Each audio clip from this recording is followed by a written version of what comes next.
I'm Matt Chiron, and I'm from Warwick, Rhode Island. I've been volunteering here as a full-time volunteer since 2003, September 2003, so it's like a little bit over 13 years now that I've been here. And I'm really responsible for special events and volunteer services. I got involved here because I just wanted to give something back. I'm a Christian, obviously, and I just always had a desire to volunteer here, and they never would answer me. So it was like every time I sent a donation, they had to check off if you want to volunteer. So I did. So finally I said, okay, this is the last check I'm sending these people. They don't want me. They don't even know who I am, and they don't want me. They cash the check. So long story short is the reason I wasn't getting any callbacks was because there was only Sean and Marvette here at the time. It was when it was brand new, and their kids. So if you were lucky, they picked out a couple of names and called you. Other than that, they didn't have time to answer all those, and I can appreciate that now.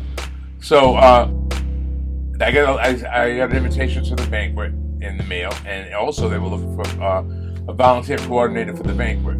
So I said, this is their last chance. So I called, I sent in, yes, I want to do it, blah, blah, blah. And I got called. Finally, they had someone, this lady, Daryl, was here. So, and then that began my journey here. It's such a wonderful feeling because it makes you humble. You realize that what you have is, you are very, I mean, you can't even compare what these people don't have. I love this. I love this place. I love what it stands for. I love what it does.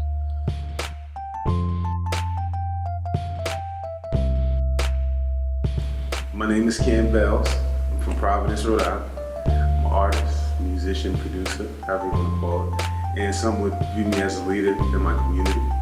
I spend my time spreading positive energy through music, through sports, through different avenues.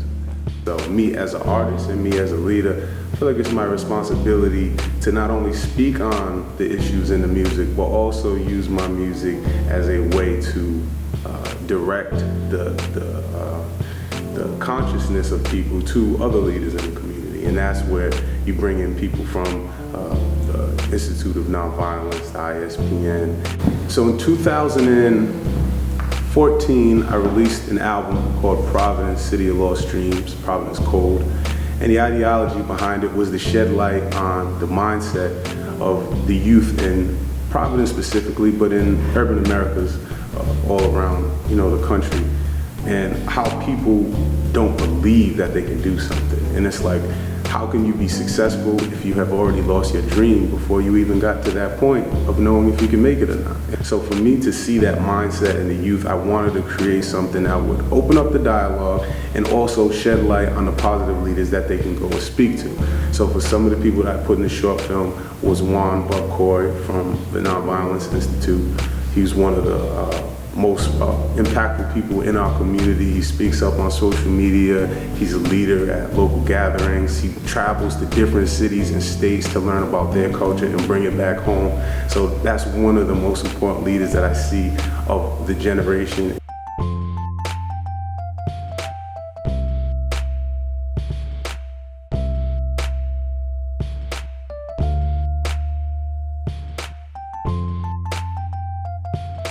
My name is Juan Carter from Providence, Rhode Island. I am the director of the Nonviolent Street Worker Program at the Institute for the Study and Practice of Nonviolence. So, born and raised in Providence, Rhode Island. I lived in Lockwood Plaza, which is the house of projects on Prairie Avenue in South Providence. I am a Southside Boys and Girls Club kid, also Davy Lopes. I've been with the organization, the Institute for the Study and Practice of Nonviolence, now 7 years.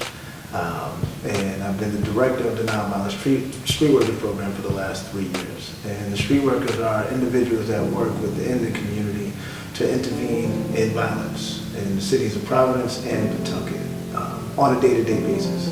Well, street workers are on call 24/7 to respond to any incidents of violence. And unfortunately, we know violence is not a 9-to-5 thing, right? It happens sporadically at all kinds of hours of the day. So that's the reason why we're on call.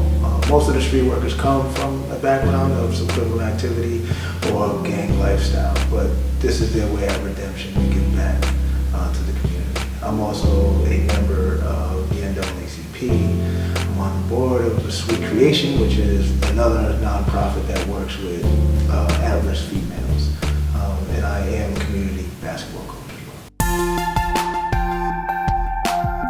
You know, it's always been who I've been, not necessarily based on faith only, but that's who I've always done. Every company, a few companies, and we would always do food drives. I've always been doing that type of stuff. I think it's instilled in me from my parents, who were always involved in wanting to give back because they felt really blessed with their life. Just not wanting to see my people go through what they go through, right? And that was kind of my broad understanding of just giving back as being part of the community and wanting to curb violence. But I started to realize that it's not just violence, that there's root causes to what causes the violence. And unfortunately, to solve those issues, you now have to dig deeper. What inspires me to give back is my everyday life, my personal experiences that I've went through, as well as the people around me, and try to find a way to deal with the issues, you know, and sometimes it's through just a smile, giving someone a smile, creating a song that relates to somebody, whether it's about gun violence or it's about abortions or whatever it's about, just reaching somebody and making them feel something, and whether it makes them get up and go get a job, makes them get up, go want to make it to the NBA, get up, want to go fix their relationship with their parents, whatever it is. I feel like that is where my inspiration comes from, to fill that void that is missing in whatever that community is. And in the specific community of urban America, a lot of that is poverty, a lot of that is violence, a lot of that is drug and alcohol abuse. So I tend to speak on those things more passionately because those are the things that we deal with every day in this type of community. I'm a recovered alcoholic and drug addict. I got saved in January of 1990. The church that I got saved in had a street ministry in Pittsburgh, Pennsylvania, and I started going out on that van on Friday nights. I made the connection with the homeless. The Lord burdened my heart, and I moved from there through the next couple of years of becoming involved with rescue missions. And so I went to school for rescue mission ministry, and I've worked, this is my third mission, but that's how I got involved with it. I've always been drawn to either nonprofit work or just working with people in need, because I know that almost everyone is like one step away from being in need. So I think it's really important that we don't get on our high horse and think that we're so good and we're so above things, but really getting in there and being involved in what's going on and in helping people wherever they need help is something that I'm always drawn to.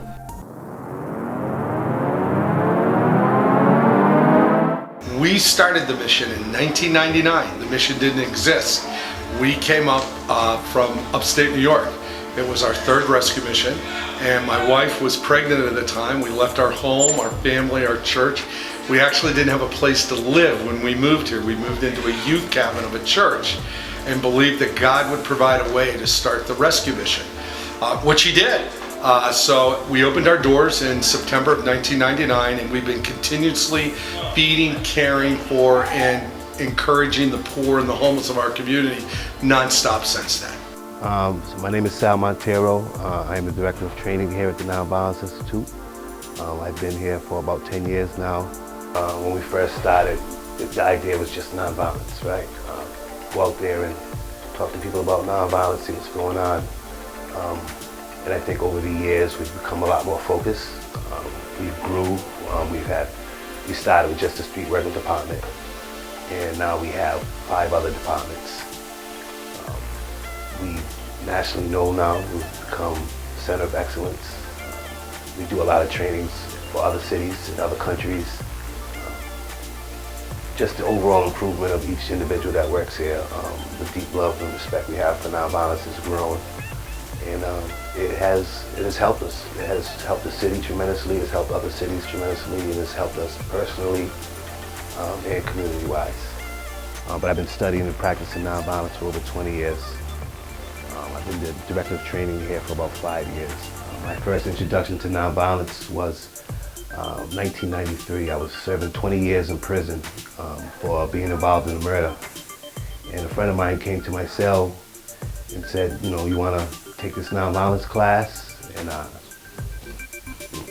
not doing that for the next 20 years, so I took the class. And it changed everything about me. changed how I wanted to treat people, how I wanted people to treat me. I ended up serving 12 and a half years, and it helped me stay out of trouble, helped me stay focused, helped me, get my mind thinking in the right direction upon my release. And fortunately, when I came home in 2004, this place was in existence, and it was a smooth transition into this work, which also included nonviolence and education, philosophy, trying to make the world a little better place, safer. Matt is a volunteer, but he's a very, very close friend. It's somebody that's near and dear to my heart. Matt has been selfless over the years in helping achieve that idea of rescue, recover, restore. Matt spends hours with us just to help us make events like today happen. He's a great guy, love him to death, close personal friend. He's one of the people at the very beginning that has helped make the mission become what it's come today. God's used Matt in a mighty, mighty way here at the Providence Rescue Mission. Matt Cyrone is exceptional. I just really admire him and his heart, how generous he is, how he's been giving to this organization for so long, and he just keeps at it. I really love his persistence. I love his perseverance. I love just his heart for the community, and he really is an inspiration to me, and I keep coming back because I know I don't want Matt to have to be doing this all on his own, because he would. The one thing I admire about him is that Juan seems to always be in the normal. No matter how hectic things are going, no matter how much violence is happening around, no matter all the stuff that's dumped on his plate that he has to deal with, he remains normal. It's almost kind of scary that, listen, there's a lot of stuff going on. How do you remain in that normal, how do you keep that normal attitude and stay focused? You don't get too high, you don't get too low, you're not losing control. So to me, in doing this work, to have that attitude and to be able to remain in that space is quite amazing, because of a lot of stuff that we deal with in trying to prevent violence. Juan Corey really influenced me on how the things that are going around in our community, that it is possible that we can come together and change if we put our minds to it. I am a community crusader.